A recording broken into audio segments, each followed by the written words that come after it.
اللہ اکبر. موسیٰ دعا کرنے آئے, بارش نہیں برس رہی, اللہ نہیں اگ رہا, زندگی مفقود ہوتی جا رہی ہے, جانور مر گئے ہیں, ساری امت جمع ہو گئی ہے. اللہ کے نبی, اللہ سے پانی مانگیے, اللہ سے بارش مانگیے, اللہ سے رحمت طلب کیجیے. سارے شہر کو لے کے حضرت موسیٰ پہنچے ہیں صحرا کے اندر. دعا کرنے کے لیے ہاتھ اٹھائے تو آواز آئی ہے, موسیٰ مجھ سے نہیں مانگنا, اس لیے کہ اس مجمع میں ایک ایسا گنہگار بھی آیا ہے جس سے مجھے شدید نفرت ہے. وہ نہ آیا ہوتا تو میں تمہاری دعا قبول کر لیتا. پلٹے حضرت موسیٰ. حضرت موسیٰ نے کہا, ہمارے درمیان کوئی ایسا شخص ہے جس سے اللہ کو نفرت ہے. اب ہر شخص تو اپنے آپ کو جانتا ہے, وہ شخص جانتا تھا کہ میں ہی ہوں. فوراً لو لگائی اللہ سے, یا اللہ باہر نکلوں گا تو ذلیل ہو جاؤں گا, لوگ پہچان لیں گے کہ یہی تھا, اور نہ جانے کیا کیا سوچیں گے کہ میں نے کیا کیا ہوگا جس کی وجہ سے تو مجھ سے نفرت کرتا ہے. یا اللہ معاف کر دے.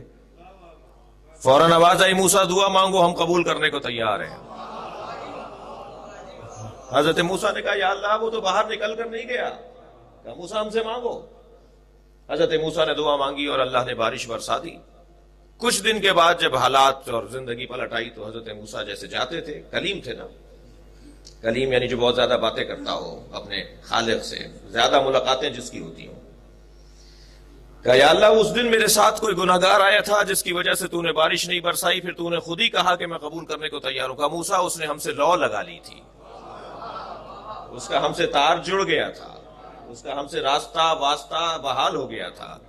یہی میں اپنے ان کم سن بچوں اور ساتھیوں اور جوانوں کے لیے ایک جملہ کہوں کہ سارا مسئلہ بھی تار جوڑنے کا ہے. سارے مسئلے رابطہ بحال نہ ہونے سے ہیں.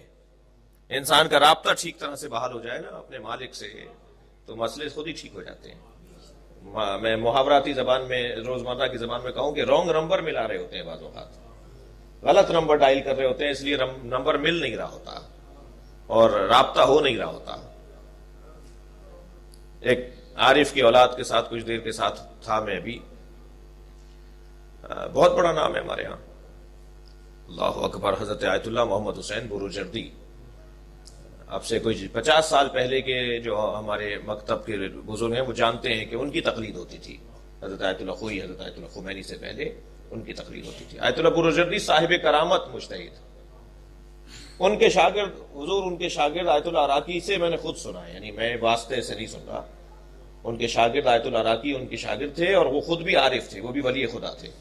حضرت آیت اللہ عراقی انتقال ہو گیا ان کا. نہج البلاغہ کے حافظ تھے, قرآن کے حافظ تھے, اور جو ہمارے سنی بھائیوں کے شیخ الحدیث کہا جاتا ہے, اس معنی میں ہمارے ہاں ان کو 5000 حدیثیں یاد تھیں ائمہ کی. حضرت آیت اللہ عراقی مجھ سے کہنے لگے کہ سندھ سے, پنجاب سے, پاکستان سے جب زائرین ایران آتے تھے تو آیت اللہ بروجردی سے, ہم ان کے شاگرد تھے, ان کے ساتھ رہتے تھے, آیت اللہ بروجردی سے جب ان کے شاگرد ملتے تھے, شاگرد کہتے ہیں کہ جب زائرین ملتے تھے تو یہ پاکستان اور ہندوستان والوں کا مزاج ہے کہ یہ سید سے جھک کر ملتے ہیں, گھٹنے کو ہاتھ لگاتے ہیں, جی احترام کرتے ہیں. تو سید بھی آیت اللہ بروجردی جیسا سید, ایک صاحب کرامت مجتہد, ایک عالم. تو کہنے لگے اس خطے کے ہندوستان والے لوگ جب جھک کر ہاتھ لگاتے تھے پیر کو تو ان کے ہاتھ میں چھوٹی سی چھڑی ہوتی تھی, وہ مارتے تھے. کہتے میرے پیروں کو ہاتھ نہیں لگاؤ. انہیں پسند نہیں تھا کوئی ان کے پیروں کو ہاتھ لگائے. کہنے لگے جب ہمارے استاد کا انتقال ہوا تو کیونکہ مجھے انہوں نے وصیت کی تھی کہ فلاں فلاں مجھے غسل دے گا, فلاں فلاں مجھے قبر میں اتارے گا, تو میں قبر میں اتارنے کی وصیت کا بھی حصہ تھا. تو میں نے ان کے بچوں سے کو دہرایا اور پھر ہم نے غسل دیا. جب قبر میں نے انہیں اتارا تو تلقین مجھے انہیں یاد تھی آیت اللہ عراقی کو. کہتے ہیں میں تلقین سنا رہا تھا مرحوم کو, اپنے استاد کو, شانے پکڑ کے تلقین سنا رہا, اسماء فہم اسماء فہم. تو مجھے ایک آواز آنے لگی جو میرے ساتھ ساتھ کوئی پڑھ رہا ہے. تو میں یہ سمجھا کہ یہ باہر جو کھڑے ہوئے ہیں میرے ساتھ آئے ہیں, جو جنازے کی تشییع میں آئے ہیں, ان میں سے کوئی ساتھ پڑھ رہا ہے. جب میں نے غور سے دیکھا تو خود استاد بروجردی میرے ساتھ پڑھ رہے تھے. جی یہ آیت اللہ عراقی سے میں نے خود سنا ہے, کوئی فاصلہ نہیں ہے, یہ نقل نہیں ہو رہا ہے, میں خود الحمدللہ اس کا ان سے سنا ہے میں نے, جنہوں نے سنا تھا. پھر کہنے لگے جب ہم نے تلقین سنا دی اور ان کی قبر بند کرنے لگے, تختے لگانے لگے, تو میرے ذہن میں خیال آیا ساری زندگی انہوں نے پیروں کو ہاتھ نہیں لگانے دیا, آج میں ان کے پیروں کا بوسہ دوں گا. کہنے لگے میں مڑا ان کے پیروں کی طرف بوسہ دینے کے لیے تو انہوں نے پیر سمیٹنا شروع کر دیا. اس درجے کا عالم. صلوات پڑھیں ذرا محمد و آل محمد.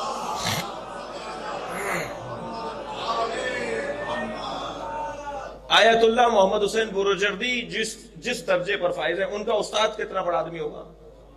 ان کا نام ہے آیت اللہ جہانگیر قشقائی، بہت بزرگ عالم دین، قشقائی فیملی ہے ایرانیوں میں۔ 40 سال تک موسیقار تھے، وہ گٹار بجاتے تھے، تار بجاتے تھے، گاتے تھے، چوکوں پہ کھڑے ہو جاتے تھے، میوزک بجاتے تھے، موسیقی اور گاتے تھے، گانے وانے گاتے تھے، لوگ جمع ہو جاتے تھے اور سکے دے دے کے چلے جاتے تھے۔ وہ روزانہ کے جو سکے جمع ہوتے تھے اس سے گزارا ہو رہا تھا گھر کا۔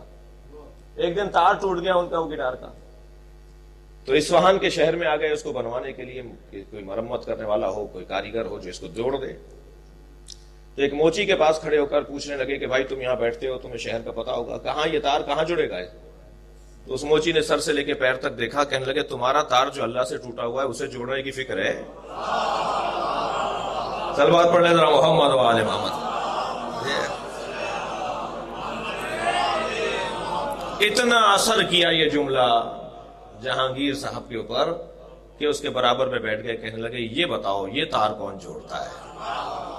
تم نے سچ کہا ہے، میرا تو تار ہی ٹوٹا ہوا ہے اللہ سے، ٹائم ہی نہیں ہے اللہ کے لیے میرے پاس۔ جی اس نے کہا یہ سامنے جو ایک کچی سی دیوار دیکھ رہے ہو، اس کے اندر جاؤ گے، بوڑھے بوڑھے لوگ بیٹھے ہوئے ہیں، یہ سارے تار جوڑ رہے ہیں۔ وہ بزرگ علماء وہاں بیٹھے ہوئے ٹولیوں کی صورت میں اپنے بچوں کو پڑھا رہے تھے، تو کسی ایک کے پاس جا کر بیٹھ گیا، کہنے لگا حضور میرا اللہ سے تار ٹوٹا ہوا ہے، یہ تار جوڑ دیجئے۔